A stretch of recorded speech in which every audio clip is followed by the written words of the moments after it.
Welcome to GNR news. ముందుగా headlines. Telangana భవన్లో BRS నాయకుల పత్రికా సమావేశం.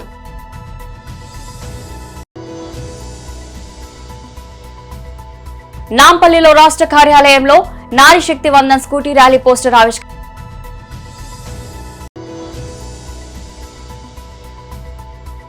వైఎస్ఆర్సీపీ స్టేట్ ఎస్సీ సెల్ అధ్యక్షులు మాజీ ఎమ్మెల్యే టీచర్ సుధాకర్ బాబు ప్రెస్ మీట్.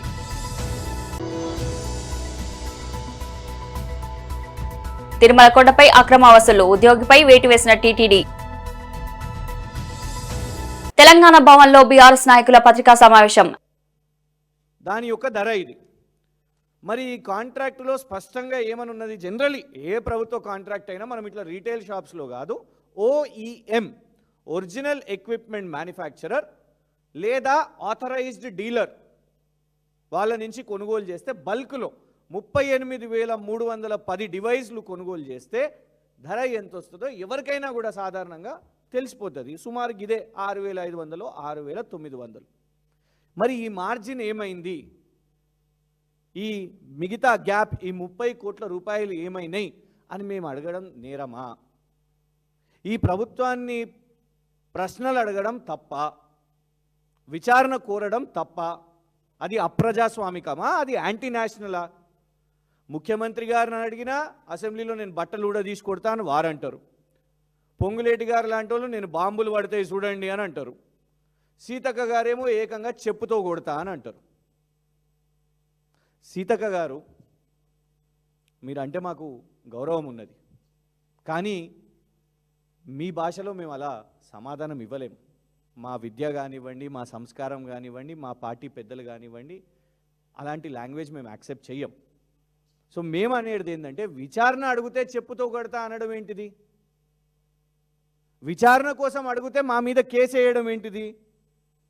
ఇగోండి, మేము ఈ అడిగిన క్వశ్చన్స్ వల్ల వాళ్ళు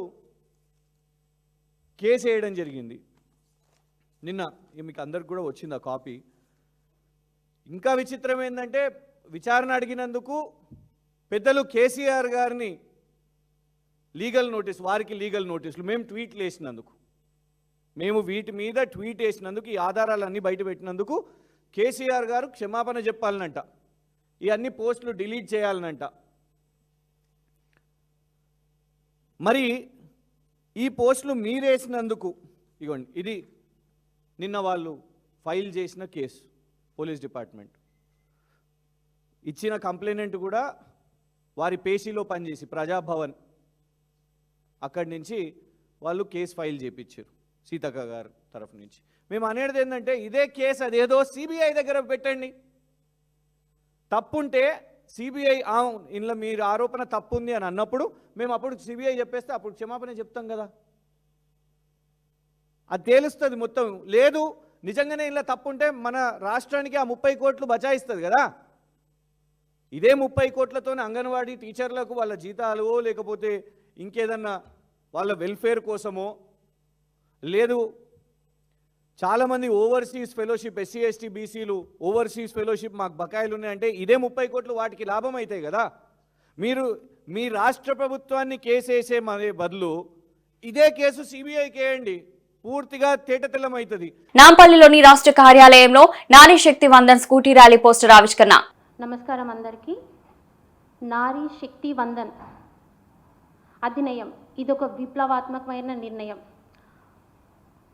అవకాశంలోనూ ఆకాశంలోనూ అన్నింట్లోనూ ఇప్పుడు చట్టసభల్లో కూడా 33% రిజర్వేషన్ మన మోడీ గారి హయాంలో దశాబ్దాల కళ నెరవేరబోతుంది. ఇలాంటి ఒక చారిత్రాత్మకమైన ఘట్టం మన ముందు ఉంది. ఇలాంటి ఒక మంచి అవకాశానికి రాబోయే రోజుల్లో మహిళలు ముందుకు రావాలి. నిర్ణయాధికారంలో ఎక్కువ మంది మహిళలకు భాగస్వామ్యం, ఆరోగ్యం, విద్య, భద్రతలపై మరింత సునిశ్చిత దృష్టి ఈ యొక్క అంశంలో ఉద్దేశించి మోడీ గారు మనకి ఈ బిల్లును తీసుకురాబోతున్నారు. 18వ లోక్సభల్లో మహిళల సంఖ్య కేవలం 13 నుంచి 15%, రాజ్యసభల్లో కేవలం 17% ఉండేది. ఇప్పుడు పార్లమెంటు మరియు రాష్ట్ర శాసనసభల్లో కలిపి మహిళా ప్రజాప్రతినిధులు 10% కంటే తక్కువ ఉండేవారు. అతిపెద్ద ప్రజాస్వామ్యం దేశం అయినప్పటికీ రాజకీయాల్లో మహిళలు భాగస్వామ్యం చాలా తక్కువగా ఉండేది. వీటన్నిటిని ఉద్దేశించి మోడీ గారు మనకు ఎన్నో అవకాశాలు మహిళలకు కల్పించడం జరిగింది. వారి అభివృద్ధికి, వారి అభ్యున్నతికి మోడీ గారు మహిళలకు ఎప్పుడు పెద్దపీట వేస్తూనే ఉన్నారు. ఇప్పుడు ఈ 33% ఉమెన్ రిజర్వేషన్ కూడా గత 2 సంవత్సరాల కింద బిల్లు తీసుకురావడం జరిగింది. ఎన్నో అడ్డంకులు ఎదురైనా కూడా మోడీ గారి హయాంలో ఇది సాధ్యమవుతుంది. మహిళలకు ఇది ఒక గొప్ప అవకాశం, మరియు మన మహిళలకు ఇది ఒక గొప్ప అవకాశంగా భావిస్తున్నాను.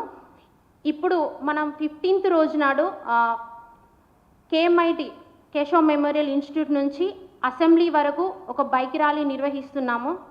ఈ ప్రోగ్రామ్ని నేషనలిస్ట్ మహిళా ఫోరం మరియు నేషనల్ ఉమెన్ కమిషన్ నుంచి ఈ ఆధ్వర్యంలో ఈ ప్రోగ్రామ్ను నిర్వహిస్తున్నాము. ఈ యొక్క ప్రోగ్రామ్కి డాక్టర్స్, లాయర్స్ మరియు ప్రతి ఒక్క యువకులు మరియు వివిధ ఆర్గనైజర్స్ సంబంధించిన పెద్ద సంఖ్యలో మహిళలు పాల్గొని ఈ యొక్క ప్రోగ్రామ్ని, ఈ యొక్క బైక్ ర్యాలీని విజయవంతం చేయవలసిందిగా కోరుతున్నాను.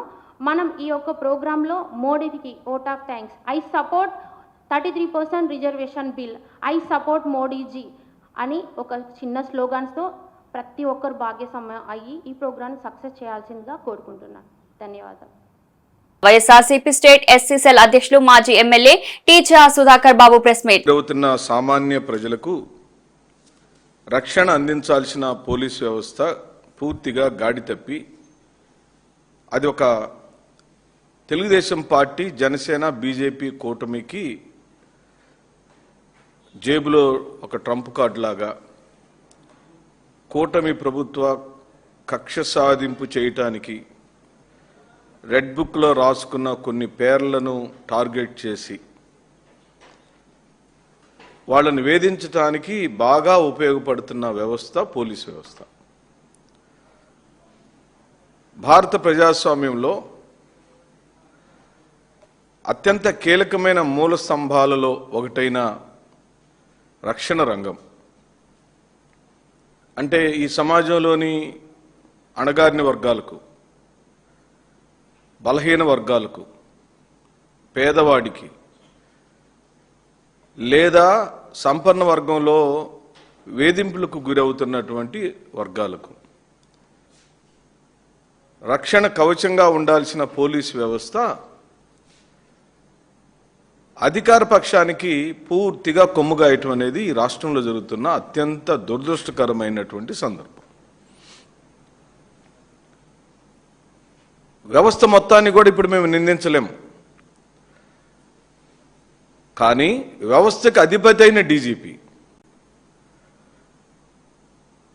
ఓ జిల్లా యంత్రాంగం మొత్తానికి అధిపతి అయిన కొందరు ఎస్పీలు, ఒక సర్కిల్కు అధిపతి అయిన ఒక సర్కిల్ ఇన్స్పెక్టరు, ఒక హౌస్కు, ఒక పోలీస్ స్టేషన్కు ఎస్ఐగా ఉండే వ్యక్తులు, వీళ్ళు కొందరు పనిగట్టుకొని అధికార పార్టీకి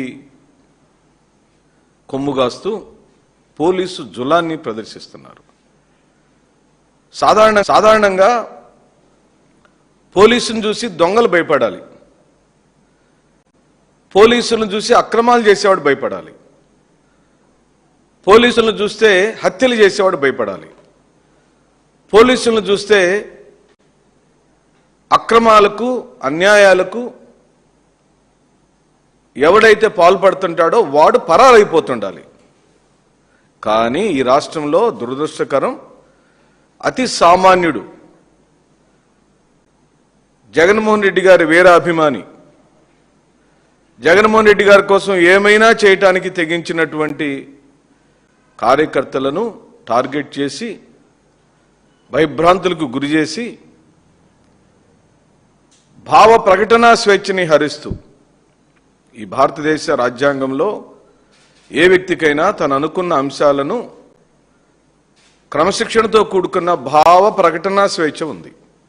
తిరుమలలో భక్తుల నుంచి అక్రమంగా డబ్బులు వసూలు చేస్తున్న ఓ ఉద్యోగిపై తిరుమల తిరుపతి దేవస్థానం కఠిన చర్యలు తీసుకుంది. లగేజ్ సెంటర్లో పనిచేస్తున్న నరసింహారెడ్డి అనే అవుట్సోర్సింగ్ సిబ్బంది విధుల నుంచి తొలగించింది. తిరుమలలోని లగేజ్ డిపాజిట్ కేంద్రంలో నరసింహారెడ్డి భక్తుల నుంచి డబ్బులు వసూలు చేస్తున్నట్లు టీటీడీ దృష్టికి వచ్చింది. విచారణ జరిపిన అధికారులు ఆరోపణలు నిజమని తేలడంతో అతన్ని వెంటనే ఉద్యోగం నుంచి తొలగించారు. వాస్తవానికి టీటీడీ భక్తులకు లగేజ్ డిపాజిట్ సేవలను పూర్తిగా ఉచితంగా అందిస్తుంది. ఈ సేవలను ఎలాంటి రుసుము చెల్లించాల్సిన అవసరం లేదని టీటీడీ యాజమాన్యం స్పష్టం చేసింది. ఈ నేపథ్యంలో నిబంధనలకు విరుద్ధంగా ఎవరైనా సిబ్బంది డబ్బులు డిమాండ్ చేస్తే వెంటనే తమ దృష్టికి తీసుకురావాలని భక్తులను కోరింది. అలాంటి ఘటనలు ఎదురైతే టీటీడీ విజిలెన్స్ కంట్రోల్ నెంబర్ 9866898630కు ఫోన్ చేసి ఫిర్యాదు చేయవచ్చని సూచించింది. భక్తులకు అందించే ఉచిత సేవలో అక్రమాలకు పాల్పడితే కఠిన చర్యలు తప్పవని టీటీడీ హెచ్చరించింది. ఆంధ్రప్రదేశ్ ఉప ముఖ్యమంత్రి పవన్ కళ్యాణ్ ఆయన కుటుంబ సభ్యులపై అనుచిత వ్యాఖ్యలు చేశారనే ఆరోపణలతో స్టాండప్ కమెడియన్ కట్టికల అనుదీప్ పై జనసేన పార్టీ నేతలు మల్కాజిగిరి పోలీస్ స్టేషన్ లో ఫిర్యాదు చేశారు. జనసేన పార్టీ మల్కాజిగిరి నియోజకవర్గ incharge Damaroju Venkatachari, party spokesperson Kaja Sujatha ఆధ్వర్యంలో స్థానిక జనసేన నాయకులు, జనసేన వీర మహిళలు పెద్ద సంఖ్యలో పాల్గొన్నారు. ఈ సందర్భంగా కాజా సుజాత మాట్లాడుతూ ప్రజాస్వామ్య విమర్శలు సహజమే అయినప్పటికీ వ్యక్తిగతంగా దూషించడం, కుటుంబ సభ్యులపై అసభ్యకర వ్యాఖ్యలు చేయడం అసహనీయమని పేర్కొన్నారు. కటికల అనుదీప్ చేసిన వ్యాఖ్యలు సమాజంలో ఉద్రిక్తత దారితీసే అవకాశం ఉందని, అతనిపై కఠిన చర్య తీసుకోవాలని పోలీసులను కోరారు. పవన్ కళ్యాణ్ ప్రజల కోసం పనిచేస్తున్న నాయకుడని, ఆయనపై మరియు ఆయన కుటుంబంపై ఇలాంటి వ్యాఖ్యలు చేయడం తీవ్రంగా ఖండించాల్సిన విషయమని తెలిపారు. భవిష్యత్తులో ఎవరు ఎలాంటి వ్యాఖ్యలు చేయకుండా చట్టపరమైన కఠిన చర్యలు తీసుకోవాలని డిమాండ్ చేశారు.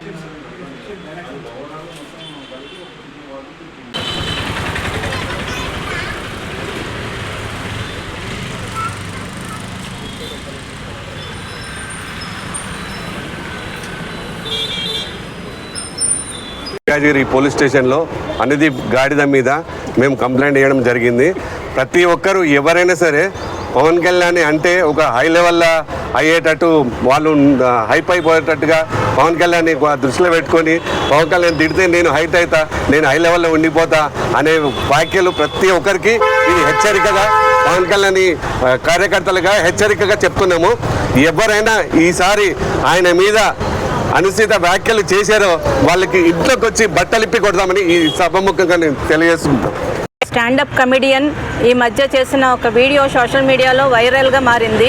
పవన్ కళ్యాణ్ గారి మీద, అలాగే వారి కుటుంబ సభ్యులైన నిహారిక గారి మీద, వారి కుటుంబంలోని ఆడవాళ్ళ గురించి అనుచిత వ్యాఖ్యలు చేయడం జరిగింది. ఈ మధ్య ఒక ఫ్యాషన్ అయిపోయింది. ఎవరైనా కొంచెం హైలైట్ అవ్వాలంటే, వాళ్ళు వైరల్ అవ్వాలంటే ప్రముఖ వ్యక్తుల్ని, వాళ్ళ కుటుంబ వ్యక్తుల్ని నీచంగా మాట్లాడడం, బూతులు తిట్టడం, అలాగే అనుచిత వ్యాఖ్యలు చేయడం, వారి పర్సనల్ లైఫ్ గురించి కామెంట్ చేసి ఓవర్ నైట్ స్టార్స్ అయిపోవాలని, ఓవర్ నైట్ వాళ్ళు ఫేమస్ అయిపోవాలని ఇదొక దారి ఎంచుకున్నారు. షార్ట్ కట్లు ఎప్పుడు కూడా షాకే కొడతాయండి. ఎందుకంటే తప్పు కదా, భారత ప్రభుత్వం మనకి రాజ్యాంగం మాట్లాడే స్వేచ్ఛనిచ్చింది. కానీ ఎక్కడి వరకు ఇచ్చింది ఆ స్వేచ్ఛ? ఆ వ్యక్తిగత స్వేచ్ఛని, ఇతరుల వ్యక్తిగతాన్ని బయటకు రోడ్డు మీదకి లాక్కూడదు, వారి పరువుకి నష్టం కలిగించకూడదు. కానీ ఈరోజు పవన్ కళ్యాణ్ గారి వ్యక్తిగత జీవితాన్ని ప్రస్తావిస్తూ మీరు కామెడీ షోలు చేయడం ఎంతవరకు కరెక్టు? ఇటువంటి తప్పులు ముందు కంటిన్యూ అవ్వకుండా మేము ఖచ్చితంగా కఠినమైన చర్యలు తీసుకోవాలని పోలీస్ స్టేషన్లో కంప్లైంట్ ఇవ్వడం జరిగింది. డిఫెమేషన్, అలాగే modesty of women, violation of modesty of women, so ఈ పలు రకాల సెక్షన్ల కింద మేము కేసు నమోదు చేయడం జరిగింది. పవన్ కళ్యాణ్ గారు విడాకులు అయినాయి, అది చట్టబద్ధంగా విడాకులు అయినాయి. వారు వ్యక్తిగత జీవితాలు గడుపుతున్న వారి భార్యల గురించి వీళ్ళు కామెడీ చేస్తారా? వేరే వాళ్ళ ఇంట్లో ఆడవాళ్ళంటే మీకు అంత చులకన అయిపోయిందా? మీకు ఎవరిచ్చారా రైట్? వేరే రేణు దేశాయ్ గారు కానీ, అంతకుముందు ఇంకొక మహిళ కానీ, వాళ్ళ గురించి మాట్లాడే హక్కు మీకు ఎవరిచ్చారు? భారత రాజ్యాంగం అటువంటి హక్కులు ఇవ్వలేదు కదండి.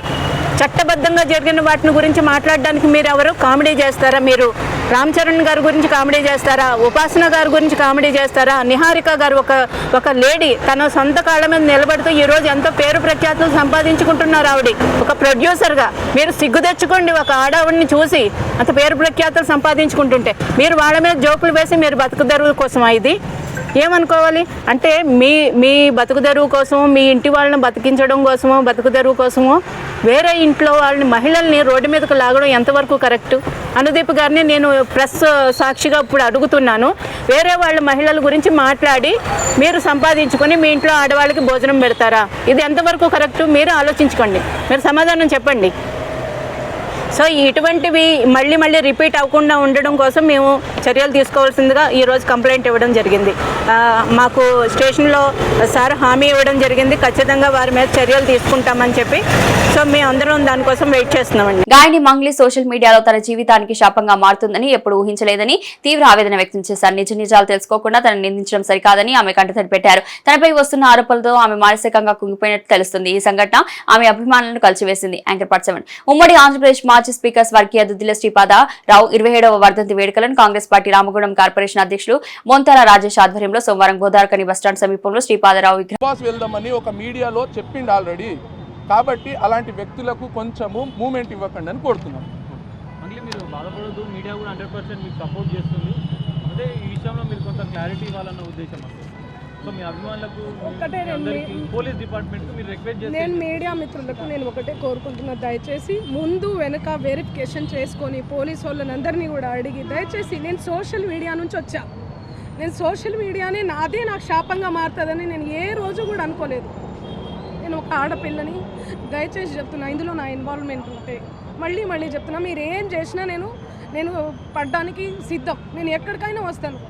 కానీ అనవసరంగా నన్ను దయచేసి బ్లేమ్ చేయకండి ముందు వెనక తెలుసుకోకుండా. ఇందులో నా ఇన్వాల్వ్మెంట్ 1% కాదు కదా, 0% కూడా లేదు. ఆయన జస్ట్ ఫేమస్ అవ్వడం కోసమే నాతో మాట్లాడాడు కూడా, నువ్వు వస్తేనే నేను మాట్లాడతాను అని చెప్పి. ప్రతి ఒక్కరిని కూడా ఆయన అట్లనే అప్రోచ్ అవుతున్నారు. సెలబ్రిటీస్ని నేను కనుక్కున్నాను కూడా, ప్రతి ఒక్క సెలబ్రిటీ ఇదే చెప్తున్నారు. రిటర్న్ డబ్బులు ఇచ్చి మరీ ఇంటర్వ్యూ చేయించుకుంటాడట ఆయన. అంత పిచ్చి ఉంది ఆయనకి. ఆయన ముందు వీడియోలు వినండి. అండ్ ఈ కేసు సిఐడిలో ఆల్రెడీ నడుస్తుంది, 1 year నుంచి నడుస్తుంది. 3 years నుంచి వాళ్ళు ఈ దందా నడిపిస్తున్నారంట. వాళ్ళందరూ కూడా బాలాజీ నాయక్, మధు నాయక్, ఇంకెవరెవరో హేమకాంత్ రెడ్డి, ఇంకోరు ఎవరెవరో ఉన్నారు. వాళ్ళంతా గొలుసు కట్టులా ఉన్నారు వాళ్ళు. నాకు అసలు తెలీదు. అన్యం పుణ్యం ఎరగని మమ్మల్ని, నన్ను, నా ఫ్యామిలీని దయచేసి రోడ్డుకి మీడియా మిత్రులారా నేను మళ్ళీ చెప్తున్నా, న్యాయం ఎవరి వైపు ఉంటే వాళ్ళ వైపు ఉండండి. దయచేసి మీడియా అంటేనే నాకు చాలా గౌరవం. నిఖార్సైన మీడియా, దయచేసి చెప్తున్నా, మళ్ళీ చెప్తున్నా, వాస్తవాలు చెప్పండి, అవాస్తవాలు వద్దు.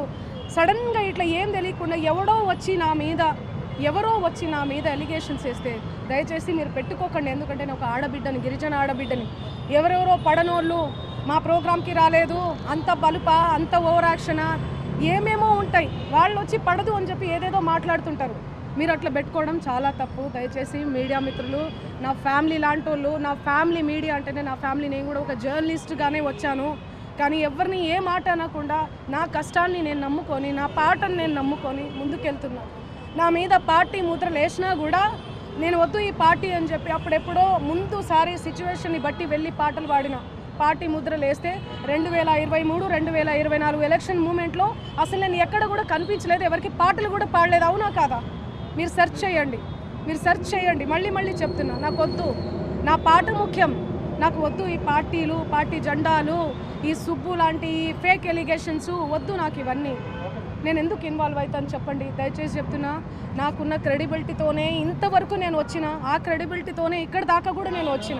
ఉమ్మడి ఆంధ్రప్రదేశ్ మాజీ స్పీకర్ స్వర్గీయ దుద్దిల శ్రీపాదరావు 27వ వర్ధంతి వేడుకలను కాంగ్రెస్ పార్టీ రామగుండం కార్పొరేషన్ అధ్యక్షులు మొంతాల రాజేష్ ఆధ్వర్యంలో సోమవారం గోదావరికని బస్టాండ్ సమీపంలో శ్రీపాదరావు విగ్రహం వద్ద నిర్వహించారు. ఈ కార్యక్రమానికి రామగుండం ఎమ్మెల్యే మక్కాన్ సింగ్ రాజ్ ఠాకూర్ హాజరై రామగుండం నగర మేయర్ మహంకాళి స్వామి, డిప్యూటీ మేయర్ పాతపల్లి ఎల్లేతో కలిసి శ్రీపాదరావు విగ్రహానికి పూలమాల వేసి నివాళులర్పించారు. ఈ సందర్భంగా ఎమ్మెల్యే మేయర్ మాట్లాడారు. ఈ కార్యక్రమంలో కాంగ్రెస్ పార్టీ కార్పొరేటర్లు స్వరూప శ్రీనివాస్, వేగలపు రామాదేవి శ్రీనివాస్, కంకణాల మౌనికరాజు, గట్ల రమేష్, యుగేందర్, ధూళికట్ట సతీష్, స్తంభమూర్తి, చంద్రాల నాగరాజు, నాయకులు కలవలింగ స్వామి, ఉల్లంగుల రమేష్, అల్లి శంకర్, కోవుల శంకర్ తదితరులు పాల్గొన్నారు. ప్రభుత్వం అధికారికంగా శ్రీపాదరావు గారు చేసిన సేవలు గుర్తిస్తూ అధికారికంగా నిర్వహిస్తున్నటువంటి కార్యక్రమానికి మనం అందరం కూడా రామగుండం నియోజకవర్గంలో బ్రహ్మాండంగా చేసుకుంటాం. వారు అనేక సర్పంచ్గా, అనేక పదవులతో పాటు స్పీకర్గా తుదిశ్వాస వరకు ప్రజలకు పోరాటం అనేక సంస్థలు తీసుకురావాలి. ఈ ప్రాంతం అభివృద్ధి చెందాలి. వెనుకబడిన ప్రాంతం అద్భుతమైన అభివృద్ధిలోకి రావాలని, యువతరం ముందుకు రావాలని కోరుకుంటున్నాం. మరి వారి ఆశయాలను కొనసాగించడానికి వారి తల్లిదండ్రులు శ్రీధర్ బాబు గారు, వారి కుటుంబం నిరంతరం ప్రజాసేవలు మరి వారి నాయకత్వంలో మేము అందరం ఉమ్మడి కరీంనగర్ జిల్లాలో అద్భుతమైన పరిపాలన కొనసాగింది. ఈరోజు ప్రభుత్వంలో రేవంత్ రెడ్డి గారి ముఖ్యమంత్రిగా సహచార మంత్రులందరూ కలుపుకొని పెద్దపల్లి జిల్లాను నంబర్ 1 జిల్లాగా చేసే దిశగా ఒక ఐకాన్ పెద్దపల్లి జిల్లాగా, ఒక రేసింగ్ తెలంగాణలో పెద్దపల్లి నంబర్ 1 రేసింగ్ జిల్లాగా, అది దాంట్లో భాగంగా రామగుండం మంత్రితో పాటు అనేక ప్రాంతాలను అభివృద్ధి చేస్తూ ఈ ప్రాంతంలో నవ యువకులకు ఉద్యోగ అవకాశాలు, భవిష్యత్తు బంగారు భవిష్యత్తు విధంగా ఈ ప్రాంతంలో ఉన్నటువంటి నగరాల ఊర్లకు అద్భుతమైన రాబోయే 50 సంవత్సరాల వరకు కూడా ఎలాంటి ఇబ్బందులు లేకుండా వారి ఆశయాలను కొనసాగిస్తూ నిరంతరం ఈ కార్యక్రమం చేస్తూ ఉన్నాం. ఇక ముందు కూడా ఇంకా అద్భుతంగా చేస్తాం. దాంతోపాటు మా బొంతల రాయేష్ అన్నదాన కార్యక్రమం కాంగ్రెస్ పార్టీ ఆధ్వర్యంలో ఆయన లీడర్గా మరి ప్రెసిడెంట్గా చేస్తున్నందుకు వారికి కూడా కూడా ధన్యవాదాలు తెలియజేస్తూ ముఖ్యంగా మా సోదరుడు బొంతల రాయేష్ గారికి ప్రత్యేక శుభాకాంక్షలు. శ్రీపాదరావు గారు ఒక మారుమూల గ్రామంలో జన్మించి ఒక సర్పంచ్ స్థాయి నుంచి ఈ రాష్ట్ర అత్యున్నత స్పీకర్ పదవి దాకా ఎదిగి మంతని మారుమూల ప్రాంతాన్ని తెలంగాణ ఆంధ్రప్రదేశ్ రాష్ట్రంలోని ప్రతి గ్రామానికి కూడా తెలియజేసే విధంగా గొప్ప పనులు చేసి ఆ ప్రాంతాన్ని అంతా అన్ని రంగాల్లో ముందుకు తీసుకెళ్లేందుకు కృషి చేసిన శ్రీపాదరావు గారు ఎక్కడ ఉన్నా కూడా వారి ఆశీస్సులు ఈ ప్రాంత ప్రజలందరి మీద ఉంటాయని, వారి ఆశయాలను ముందుకు తీసుకెళ్లేందుకు ప్రతి కాంగ్రెస్ పార్టీ కార్యకర్త ముందుకు వెళ్లాలని చెప్పేసి కోరుకుంటాం. ధన్యవాదాలు. బులెటిన్ ముగించే ముందు హెడ్లైన్స్ మరోసారి.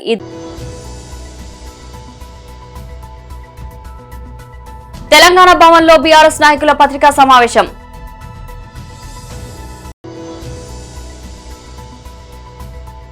నాంపల్లిలో రాష్ట్ర కార్యాలయంలో నారీ శక్తి వందన్ స్కూటీ ర్యాలీ పోస్టర్ ఆవిష్కరణ.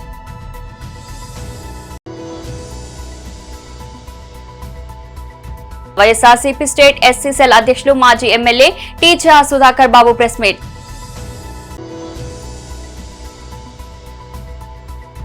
తిరుమల కొండపై అక్రమ వసూలు, ఉద్యోగిపై వేటు వేసిన టీటీడీ. ఈ రోజు బులెటిన్ మరో బులెటిన్లో మళ్ళీ కలుద్దాం. అంతవరకు సెలవు.